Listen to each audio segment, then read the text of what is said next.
Howdy folks, this is Bill, your friendly neighborhood pipe fitter. We're going to be showing you today how to change out a defective heating valve in a heating cooling stack-on unit. We're going to show you step by step what it takes to change these out and get the unit operating correctly. So hang in there and we're going to show you how it's done. Okay, this unit's valved out. We have a bad heating valve. It's been leaking through.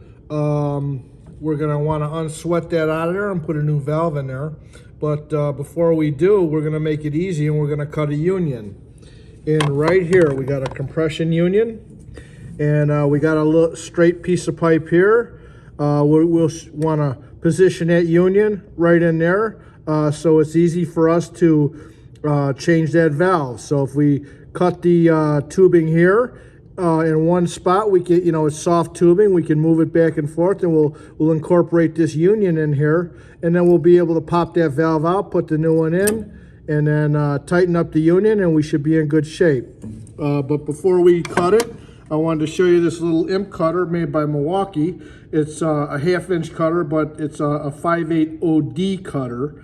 Okay, it'll cut 1/2-inch nominal tubing. Okay, and the good thing about it is you don't have anything to tighten up. You just take this thing wherever you think you want to put the, and then you just pop it on, and you start turning. You start turning. Watch. I'm going to turn. I don't have to tighten anything up like with those rigid imps. All I got to do is just keep turning, and it's just so much easier.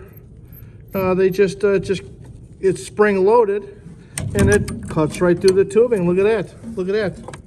1, 2, 3. We got it cut. No tightening, no nothing. These are the cat's ass. These are what you want to use in tight quarters. Lennox makes an imp cutter like this. Milwaukee makes one. I'm sure other guys make it too. But these are invaluable when it comes to close quarter work like we're doing here.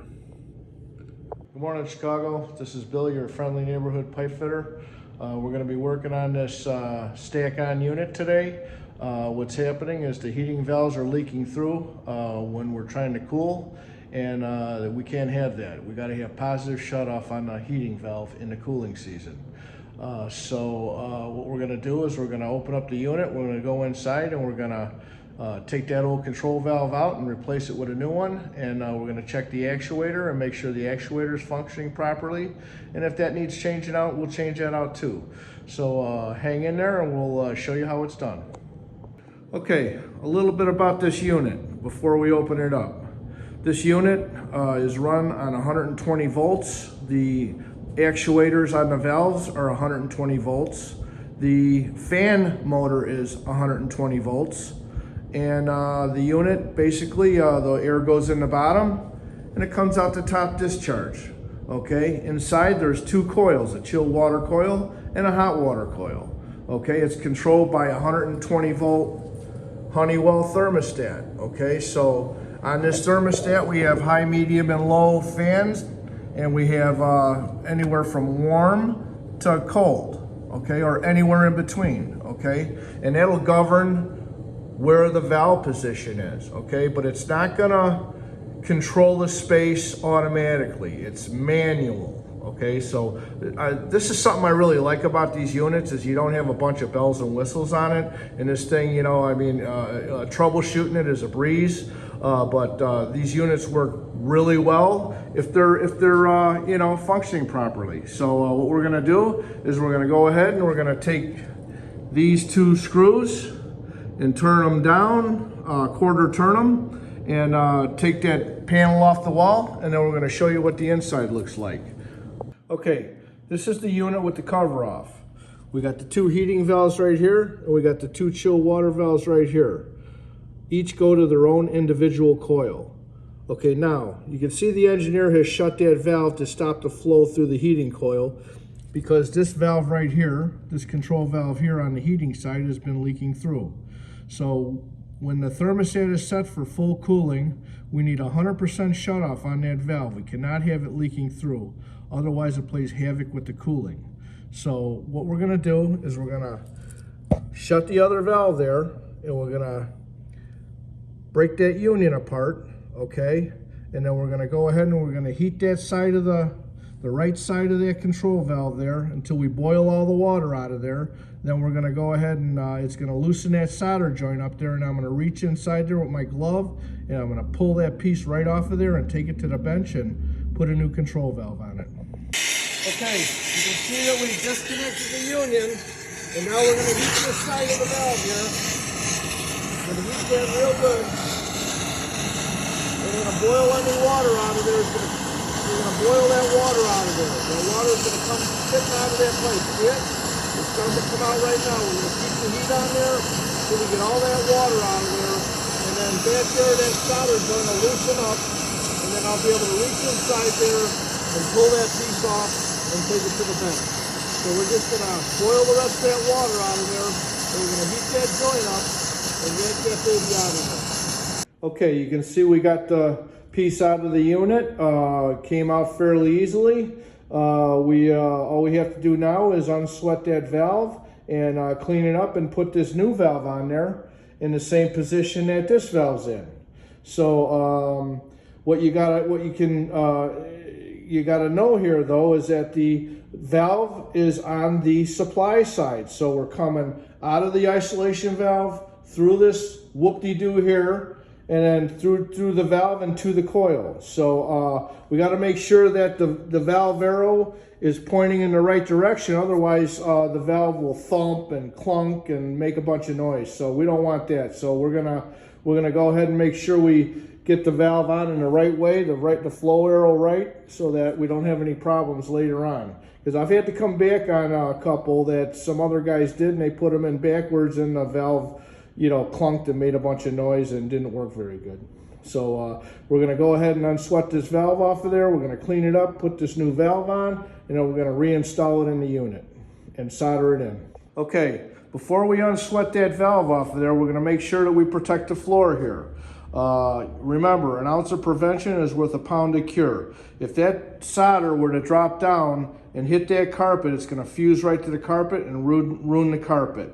So we don't want to have to, call the guy from the building, hey, we screwed up the carpet. So we're just going to take a minute and protect the floor, and then we don't have any problems later. So let's go ahead, and now that we got our protection down, let's go ahead and unsweat that valve and put the new one on. Okay, as you can see, we removed the old control valve. We cleaned up the excess solder on there, and now all we got to do is sand that up with a little of this sand cloth here, this mesh, okay? And then we even got a cup brush here if we need to clean it in some troubled areas. This will get to it, and then we're going to use this cup brush to clean both sides of this control valve. Okay, you can see they come out pretty clean out of the box, but you know what, you still got to brush them. If you brush them really good on both sides and flux them, your solder will take a lot better, and you won't leave any voids in there,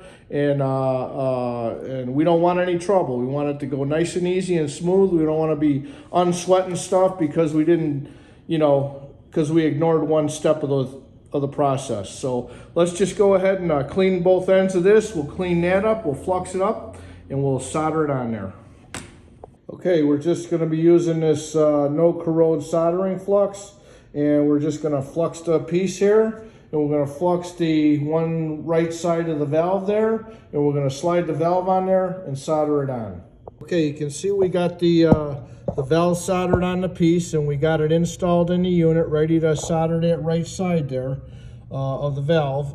You can see we don't have it hooked up to the union yet because we want to make that joint first, and then after we make that joint, we're going to hook that union up and tighten it up, and then we're going to open these valves and see if we got a leak.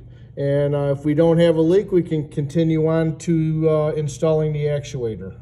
Okay, so some of you might be wondering how I'm going to get down and make that solder joint without it leaking, and also without burning the building down. Well, for one, the insulation on the wall is not flammable. It's fiberglass insulation, so that helps me out. And the other fact is I have a roll of solder here that I've extended out, and I put a little bend on it. So if I heat that joint and I get it going, I can feed that solder on the top, and I can come around here and I can feed it on the bottom, okay, without any trouble at all. My hand's not even in the unit. My hand's out of the danger zone. I'm not gonna burn my hand. I can just feed that solder in from here and just make sure I get the heat around the valve on the top, on the bottom, and make sure that when the solder takes, it fills the cup up and I have no problems. So once that's soldered, I'm gonna go ahead and hook that union up and we're gonna water test it. Okay, as you can see here, the heating valves are open, the union is tight, and we don't have any leaks on our solder joint, so that's good news. So what we're gonna do now is we're gonna move forward and put the actuator on and put it back in service. Okay, these are our actuators. These plug right on top of the valve. Okay, they got a little button on the side that you squeeze that and you can pull the thing right off the unit, or you put it in there and it snaps right in.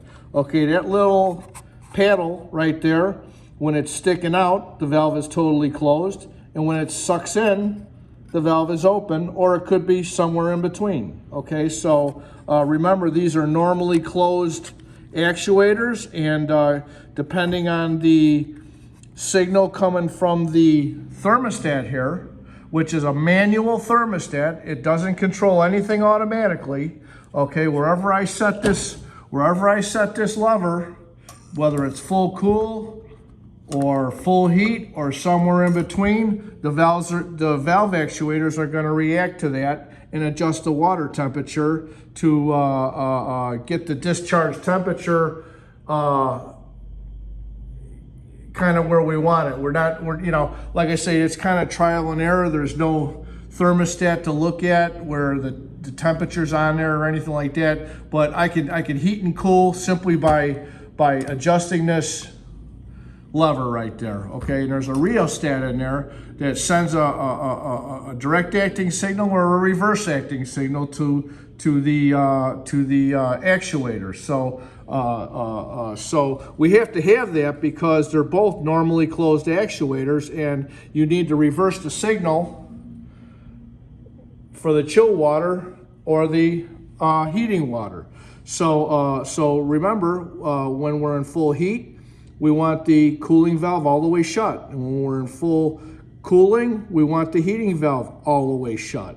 Okay, and if I decide to adjust the thermostat somewhere mid-range, up here, say, well then both valves will be partially open to satisfy the thermostat's needs, okay? We're actually controlling water temperature at this point, okay? And the water temperature is gonna tell you how cold the air is gonna come out, okay? So it's pretty easy, it's pretty cut and dried, okay? There's no bells and whistles on this thing, you know, like supply air sensors and, you know, a logic board on it, none of that junk, okay? This is all 120 volt. It's all really easy to diagnose.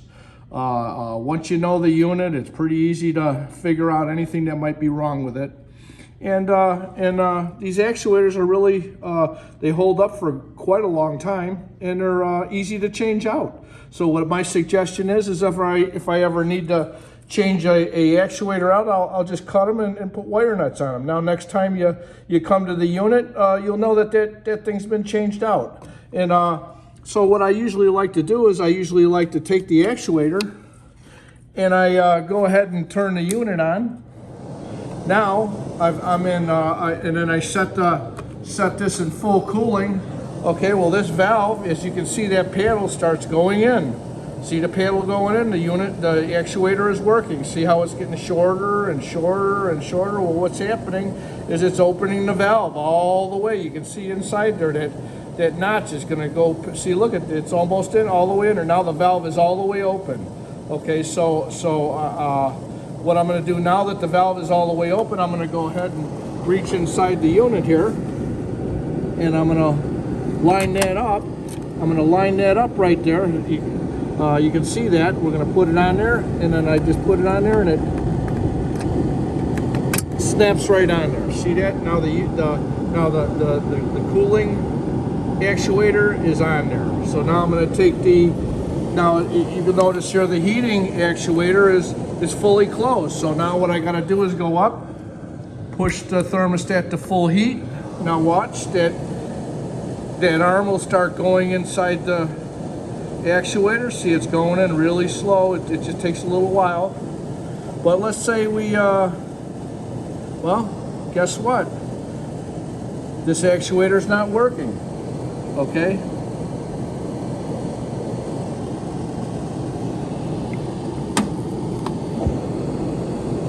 Okay, as you can see from before, the actuator was bad. It was not moving. It was not controlling the valve, so we changed it out and we put a brand new one on. All we had to do was pop those wire nuts off and put the new one on, and we're ready to go. So what we're going to do is we're going to turn the unit on. Okay, the unit is in the on position. It's in full warm, full heat. Okay, so this actuator here should start opening. And wait a minute, we got a problem. Okay, so this is a new actuator that we just put on, and the unit is in full heat, and the actuator is not opening. So what does that tell you? We got a bad thermostat. Okay, so you know, things go wrong. So now I got to call the electrician, tell him to come out here and replace the thermostat because it's not putting a signal out to the heating valve. So you might walk in on a unit and they say change the valve, but you know what? It could just be the actuator's not working and the valve is staying open and it's and the unit's not cooling. Okay, but in this case we changed the valve anyway. You can see the new valve down there, and we just put a new actuator on here, and guess what? It ain't working. So that's what I tell you. These units are easy to troubleshoot because there's nothing else it could be, but the thermostat's not sending out a signal. Okay, so what I'm going to have to do now is leave this actuator off, call the foreman, and he's going to get a hold of the electrician, and the electrician's going to have to come out and change the thermostat. Normally, if you're working for a contractor that service shop or something, we change the thermostat ourselves. But in this case, we work for a university, and they have their electricians, and you know, they protect their work, and that's okay. So we just tell them to come out and change this thermostat out, and then we should be in good shape. So what we're going to do is we're going to take this actuator, we're just going to set it inside the unit here like that, and we got the new valve on there. So what we're going to do is, since we need cooling in here, we're going to go ahead and shut the valve. We're going to shut the flow of hot water through the coil so that we can still cool with the unit until the electrician gets over here to change the thermostat out. So I've seen this a few different times where the thermostat you may have a loose connection back there. We're really not sure unless you pull it off, but you know what, I've got a lot of units to do, so I don't have time to mess with changing thermostats, and I don't have any in my box anyway. So what we're gonna do is we're gonna go ahead and we went ahead and valve that hot water valve out so that don't have any flow through the heating coil, and the chill water is still gonna cool. In the meantime. So what we're gonna do here is we're gonna go ahead and close the unit up, and we're gonna go ahead and call the boss and let him know what's going on here, and then we're gonna make our way to the next unit. Okay, the new actuator is on. We called the electrician. He's gonna come and he's gonna change out that thermostat, and then we'll reinstall that actuator, and then we'll probably clean these wires up here and put wrap them up and put a tie wrap on them so they're not hanging all over the place. We're gonna reinstall this cover on the wall. One thing we need to pay attention is these covers have brackets on them. See that nut and that's hole? They taken like a 3/16 Allen wrench, and you can see they got arrows on them, and when the arrow's pointing up, these brackets are engaged in the sheet metal right there. underneath there.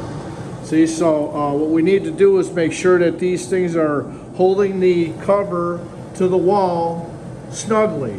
But if they're not snug, we may need to adjust those brackets in and out by loosening that set screw and moving the bracket in or out. Usually if you want it snugger, you got to move it in a little bit and then tighten it up again. And then you want to feel a little resistance when you're tightening it in there. Okay, just remember the arrow, when the arrow is up, the bracket is engaged. Okay, so we want to make sure that that bracket is secure on there so it doesn't fall off the wall because we don't want anybody to get hurt. Okay, so we want it to be on there and snug. So let's put it on. Okay, we got the cover on the unit. We turned on the cooling again. The cooling's working. Before we leave the job though, we're gonna clean up the area. Okay, as you can see, there's a lot of finger marks and some dirt on the wall.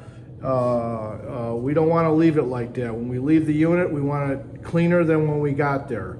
Okay, so we don't want anybody digging us on leaving dirty walls and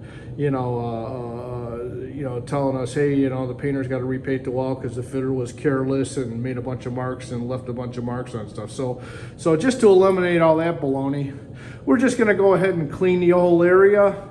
Any dirt that we made, we're going to surely clean that off, and maybe if we can hit a couple other areas, we will too. We're not going to make a project out of it, but when it's always best to clean up and leave your area looking good, and everybody's happy. So we're going to go ahead and clean. I like to carry these little alcohol wipes with me, and then these are real helpful. You can go ahead and just wipe these units off. And it's a 1, 2, 3 job. Just wipe that dirt off of there, and you're all set. Okay, you're doing the right thing. Okay, you're cleaning things up. You're showing that you care. So just remember these little tips, and you'll never have a problem with doing this stuff. It's just make cleanup a part of your routine. I always said that, and I always will. So y'all have a great day, and I hope everybody learned a little something here, and I'll see you on the next big one.